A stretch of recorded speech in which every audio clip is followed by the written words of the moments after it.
चलिए जानते हैं आज के देश और दुनिया की सिलेक्टेड काम की और महत्वपूर्ण 50 बड़ी खबरों को सिर्फ 10 मिनट में। पर अभी तक आपने इस वीडियो को लाइक नहीं किया तो लाइक कर दीजिए। बेरोजगारी और महंगाई की वजह से हुई संसद की सुरक्षा में चूक। कांग्रेस नेता राहुल गांधी ने मोदी सरकार की नीतियों पर उठाए सवाल। का इस देश में बेरोजगारी और महंगाई सबसे बड़ा मुद्दा है। मोदी जी की नीतियों के कारण युवाओं को नहीं मिल रहा रोजगार। लोकसभा चुनाव से पहले पार्टी फंड बढ़ाने के लिए 18 दिसंबर से कांग्रेस करेगी क्राउड फंडिंग मुहिम की शुरुआत। डोनेट फॉर देश के जरिए देशवासियों से मांगा सहयोग। हर कांग्रेस पदाधिकारियों को देने होंगे 1380 रुपए। भारत में फिर बड़ी साजिश की तैयारी में पाक लॉन्च पैड पर 250 आतंकवादी मौजूद। हाई अलर्ट पर सेना के जवान। मीट अंडा मछली का कारोबार करने वालों को जानबूझकर प्रताड़ित करती है बीजेपी। बसपा के उत्तराधिकारी आकाश आनंद का बीजेपी सरकार पर हमला। बोले यह एक खास वर्ग की तुष्टीकरण की नीति जिसका मैं कड़ा विरोध करता हूं। यूपी में बीजेपी के मिशन 80 के खिलाफ अखिलेश यादव ने बुलंद किया नया नारा। बताया लोकसभा चुनाव में गठबंधन का प्लान। कहा समाजवादी पार्टी के साथ इंडिया गठबंधन 80 हराव का देगा नारा। जब 80 हारेंगे तभी भाजपा हटेगी और भाजपा के हटने से ही देश खुशहाली के रास्ते पर जाएगा।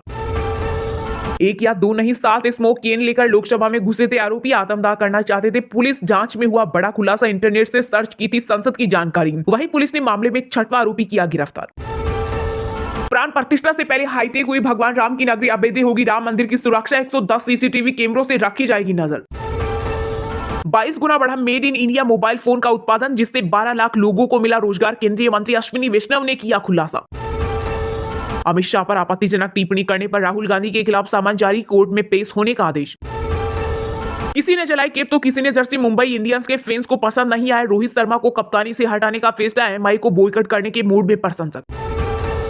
देश की सभी अदालतों में 5 करोड़ केस पेंडिंग। कानून मंत्री अर्जुन राम मेघवाल लोकसभा में बोले सुप्रीम कोर्ट में 80,000 और हाई कोर्ट में 61 लाख से ज्यादा मामले।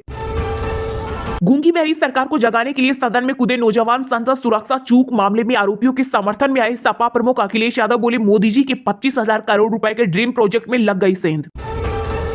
आईटी की छापेमारी पर झारखंड के कांग्रेस सांसद धीरज साहू ने कहा 350 करोड़ मेरे नहीं सारे पैसे परिवार के। इसे पार्टी से ना जुड़े। आयकर विभाग ने 10 दिन की रेड में जब्त किए 350 करोड़ रुपए से ज्यादा केस। 1971 में दुश्मनों को धूल चटाने वाले देश के वीर शहीदों को सलाम। विजय दिवस पर बोले पीएम मोदी श्रद्धांजलि देते हुए कहा उन जवानों का बलिदान हमेशा लोगों के दिलों और हमारे राष्ट्र के इतिहास में अंकित रहेगा। मुंबई इंडियंस में वापसी के लिए हार्दिक पांड्या ने रखी थी कप्तानी की शर्त। रोहित शर्मा को दी गई थी जानकारी। 2026 के अंत तक दुनिया की तीसरी सबसे बड़ी अर्थव्यवस्था बनेगा भारत। जीडीपी 5,000 अरब अमेरिकी डॉलर को कर जाएगी पार। नीति आयोग के पूर्व उपाध्यक्ष अरविंद पनगड़िया ने किया दावा। महंगा हुआ अपने घर का सपना। 3 महीने में 6% बढ़ गए मकानों के दाम। ग्लोबल हाउस प्राइस इंडेक्स की रिपोर्ट के अनुसार इस साल की तीसरी तिमाही में सालाना आधार पर भारत में प्रॉपर्टी की कीमतों में 5.9% की बढ़त दर्ज की गई।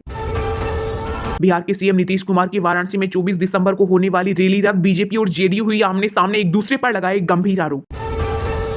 अयोध्या जाने की योजना बना रहे भक्तों के लिए अच्छी खबर। 19 जनवरी से रेलवे चलाएगा 1000 स्पेशल ट्रेन। कमलनाथ की जगह जीतू पटवारी बने एमपी कांग्रेस अध्यक्ष। उमंग सिंघार नेता प्रतिपक्ष से हेमंत कटारे को उप नेता प्रतिपक्ष की जिम्मेदारी। आम आदमी पार्टी ने राघव चड्ढा को दी एक और बड़ी जिम्मेदारी। राज्यसभा में बनाया पार्टी का नेता। वो दिल्ली आबकारी नीति मामले में जेल में बंद संजय सिंह की जगह लेंगे।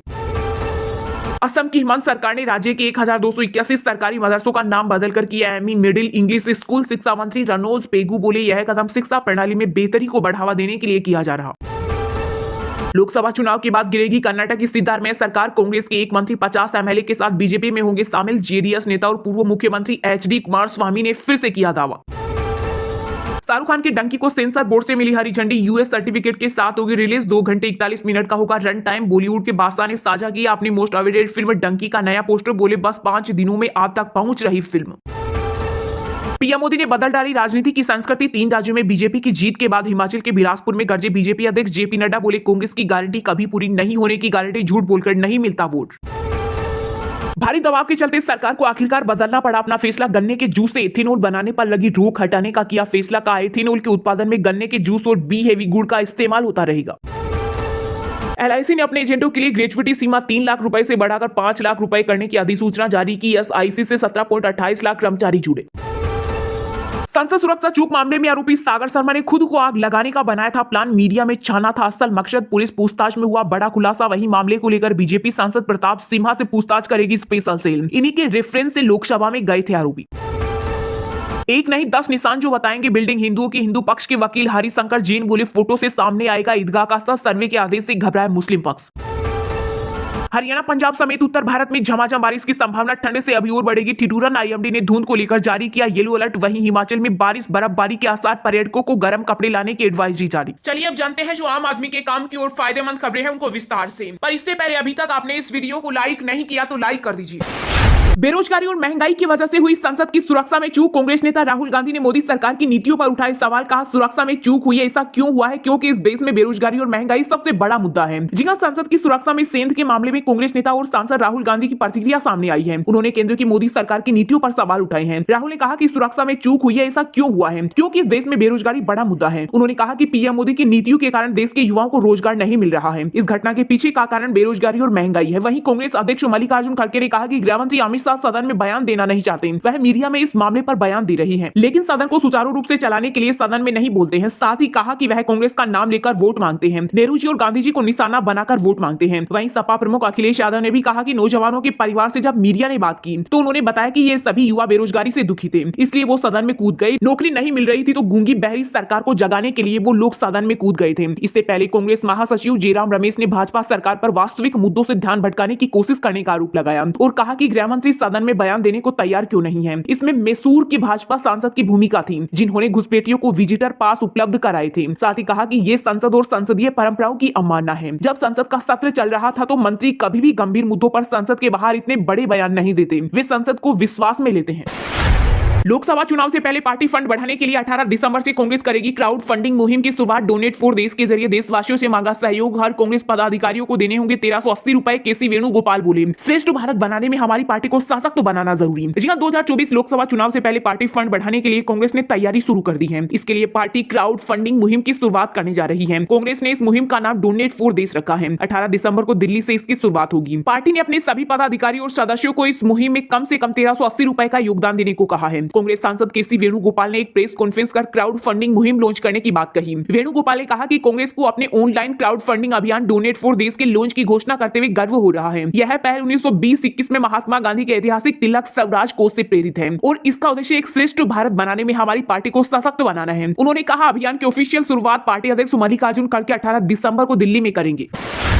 यूपी में बीजेपी के मिशन 80 के खिलाफ सपा प्रमुख अखिलेश यादव ने बुलंद किया नया नारा। बताया लोकसभा चुनाव में गठबंधन का प्लान। कहा समाजवादी पार्टी के साथ इंडिया गठबंधन 80 हराओ का देगा नारा। जब 80 हारेंगे तभी भाजपा हटेगी और भाजपा के हटने से ही देश खुशहाली के रास्ते पर जाएगा। जी हां, समाजवादी पार्टी के राष्ट्रीय अध्यक्ष और यूपी के पूर्व सीएम अखिलेश यादव ने भाजपा के मिशन 80 के जवाब में नया नारा बुलंद किया है। कन्नौज में पत्रकारों से वार्ता के दौरान उन्होंने लोकसभा चुनाव 2024 के लिए नया मंत्र दिया है। उन्होंने कहा कि बीजेपी को सभी 80 सीटों पर हराना सपा और गठबंधन का लक्ष्य होगा। अखिलेश यादव ने कहा मेरा मानना है कि आने वाले समय में परिवर्तन होगा। बीजेपी हटेगी, सभी दल साथ आएंगे, खासकर जो दल समाजवादी पार्टी के साथ गठबंधन में थे। सपा प्रमुख ने कहा इंडिया गठबंधन 80 हराओ का नारा देगा। जब 80 हारेंगे तभी भाजपा हटेगी और भाजपा के हटने से ही देश खुशहाली के रास्ते पर जाएगा। इसके अलावा अखिलेश यादव ने एक बार फिर ईवीएम से चुनाव कराने की आलोचना की। सपा नेता ने कहा कि अगर आप डेवलप कंट्री बनाना चाहते हैं तो जो डेवलप कंट्री में वोट डालने की व्यवस्था है उसको क्यों नहीं अपनाते। अमेरिका जैसा देश जो अर्थव्यवस्था में ताकतवर है वो महीनों बेलर से वोट डलवाता है। जापान जैसा देश बेलर से वोट डलवा रहा है। जर्मनी के कोर्ट ने पाबंदी लगाई कि ईवीएम से वोट पड़ेगा तो ये अनकॉन्स्टिट्यूशनल है।